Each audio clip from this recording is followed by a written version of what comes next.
Aquarius, we'll now be having a look to see what's coming up around this connection that you'll share with this person, what we can learn about your relationship, and any advice for your relationship or for you when you're dealing or connecting with this person. So let's lay out a few more cards with the Rider-Waite deck and see what comes up around this relationship. Okay, your next love. What kind of a connection are you going to have with them, Aquarius?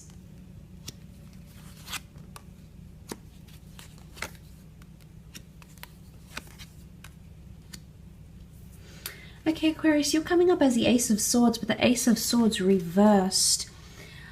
Somehow I think that it might be a connection that you're not necessarily prepared to fight for, or you're not going to put in as much effort as this person might. There is an excitement here with the King of Wands and the Ace of Wands, which would indicate that there is some sort of opportunity here. But Aquarius, it could be that you're going to come to a place here with the Ace of Swords reversed because you are the Swords. And straight away that makes me think that you might not necessarily feel like this is a connection worth fighting for. Or in fighting for this person, you could in turn push them away. It's a very odd sort of situation that has come up in the cards. Now you do have two aces, and it could indicate that this is a relationship that may take at least 2 attempts to get off the ground. So there could be a separation in the works here for you to both work on yourselves, go separate ways, and then reunite and come back together. So the King of Wands, there's a very strong attraction that will exist within this relationship, but it's an unsettled energy. Okay, the King of Wands isn't, it would indicate to me someone who's not maybe ready for the solid commitment. It could be someone who doesn't really know what they want from you. So it's a little bit in between, potentially a little bit back and forth. But the King of Wands isn't, he sort of gets excited about other things. He's easily distracted. He's not really on course. So I think it is someone who wants a fresh start, a clean slate of a relationship, but their actions are going to prove otherwise. And their actions could be a little bit inconsistent. I don't normally read the King of Wands as an inconsistent figure. I just think he's very excitable. He's interchangeable. He likes to do things. He likes, he gets distracted by a lot of things. So this is someone that could be easily distracted in the relationship, or someone who at times will act a little bit unsettled. But you're not going to be short on passion or lust. Ace of Wands often resembling a phallic symbol. So lust, sex, intimacy. I think that's going to be big for the both of you. But notice this, there's growth, there's vegetation from the Wands, so there's lessons here. This next love of yours, Aquarius, there's a lot of lessons for you to grow and learn from, because this is growth, this is fertility, sprouting. So this is the planting of a lot of seeds. There's going to be a lot of firsts in this connection, Aqua. A lot of firsts for yourself and this person. And seeing this, I think there's a lot of karmic lessons that come into play here for you. Karmic lessons to do with this person and this relationship, and a lot of self-growth. The Eight of Pentacles is here. This is a relationship that's going to take hard work. A lot of work, a lot of investing, but Ace of Swords is reversed. I mean, it could be, it could indicate another thing. When I see the Ace of Swords reversed, it indicates there's either a no need to fight for what we need to, or there's no desire to fight for what we feel we need to. So it's either one of the two. Some of you Aquarians may come to realize that you're not bothered, or you're not invested enough to fight for this love and fight for this relationship when it does get a little bit unsettled, which at times it will. For others, it could indicate something different. For example, that Ace of Swords could very much indicate that things could happen fairly effortlessly, but I'm seeing it's more the former rather than the latter. But I think for some, you will come to experience that with the Ace of Swords.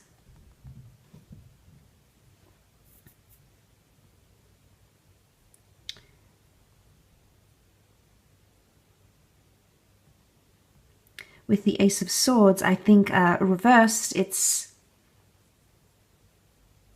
the crown is upside down, the sword is upside down. It's just something may not necessarily sit well with you. I don't know if this is this unsettledness, The Eight of Pentacles, I don't know if there's going to be a lot of conversation or concentration or focus on career for either you or him or her. But there's something that could get in the way, something work-related that could get in the way of this relationship flourishing somehow.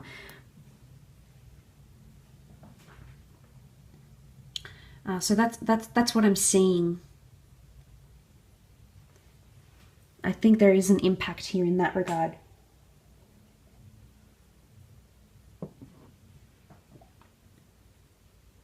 The two aces, two attempts. I mean, Ace of Swords can also be the removal or the cutting out of things. And like I said, this person, I think, has already eliminated or cut out certain things in order to get their love life in order. So I would think that's a good thing they're bringing to the relationship. Because for a lot of you, I don't think this person is coming in with a lot of baggage.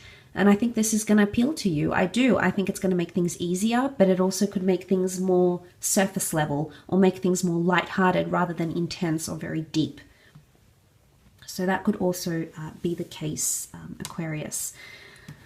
But let's have a look and see what the advice is for you. Aquarius, what is the advice for you?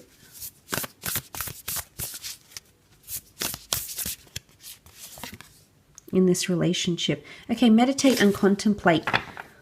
There is a lot of back and forth. This is the sign of Pisces, new moon in Pisces. So there's a lot of... you're going to be sort of toying with yourself on whether to stay or go, Aquarius, and it's important you get yourself into a more fixated position, because this back and forth is not going to be healthy for the relationship. It may be you, it could be them, but I think the advice for you here is meditate and contemplate. Before you make any big decisions or change direction or change how you feel about this person, you need to think more deeply about things. Pisces is a very emotional energy. It's almost like an emotional roller coaster. So for some of you, you might have to sort of grasp and wrestle with your emotions and sort of confront them much more than you previously have, Aquarius. Because I do feel like there is an opening for things to become deeper. New moons indicate new starts. So this might be this relationship could kickstart a new way of you falling for people. So it's going to take this person and this love for that to happen, Aqua. But I think when it does, there's two fishes here. So maybe you could both, I think there's in one aspect, you'll both be a little bit dual. And they did have that Two of Pentacles underneath. So there could be a bit of back and forth here that you may have to deal with amongst yourselves. But think very deeply and discuss things deeply together in detail, in depth, before you make drastic decisions that affect you or the relationship, Aqua. I think that's important. Okay, we've got surrender to the divine, full moon. This is about having trust, having faith. Oh, I've actually got two cards there. This is about trust and faith, surrender to the divine, full moon. Divine can speak of fate, serendipity. It's almost like the universe is going to push for this relationship in a way, or the divine, your spirit guides, your angel guides, call them what you will. You may feel like there's a higher calling, there's a reason why this person has been brought to you. And I did touch on karma and lessons being tied into this relationship, Aqua, and this has sort of verified that for me. So it's almost like a clarification, if you will, that you have to surrender to the master plan, so to speak. Not to submit entirely, but surrendering to the divine, surrendering to things that will be good for you, that may push you out of your comfort zone and take you at a place where you've never felt before, Aqua. But I think it's going to take you to a beautiful place, like maybe opening up your mind and trying new things, or moving in with someone, or saying I love you, or being different as a partner. All those things that could bring you a lot of benefits and rewards emotionally. This is what I think the surrendering here. But it could also be surrendering and submitting when it comes to arguments, and sort of backing down when you need to. So I'm going to go with the saying you have to pick your battles here, Aqua. I think that's very important for you. And it's a full moon, so it's in order to end unhealthy cycles or end certain behaviors, there might have to be surrendering or submission on your part in this relationship. You also have hold your vision. Okay, so This is an element of stubbornness, okay, and sort of contradicts surrendering, because when we're holding our vision, we're fixated on something. And you can see that we've got a fixed moon here. So holding your vision is very important, Aqua. You have some ideology already coming into this relationship of how or who you want this person to be. And I think the tough part for you is this person living up to the dream or the idea or the vision that you had, and you shouldn't let go of that. Okay, it's important to keep those values and to keep the vision that you had for yourself, because I think that's indeed very, very important to you, and it's something that you're going to need to hold on to. Okay, holding your vision. This is important to keep your opinion true, I think, in arguments, in values across the relationship. This is, you're fixated on something here. And sometimes you have to stay fixated and not so wishy-washy here, Aqua. So that could be a bit of a challenge here for you. Let's see what else comes up. Last card, what's the advice for Aquarius? Okay, don't let pride get in the way. Okay, there could be a lot of pride in this relationship. This is Leo energy, protectiveness, possessiveness, pride, ego, full moon in Leo. So it's almost like ego inflation, either for you or for them, and this is something that you're going to have to sort of back down on. It could be that you might clash with this person in some ways, and I do think you share a lot of similarity because of air traits. But if you let pride get in your way, it could be destructive to the relationship. And it might be that, again, I'm going back to the saying where you'll have to pick your battles. At the same time, yes, you need values and expression, etc. But I do feel like there could be certain situations where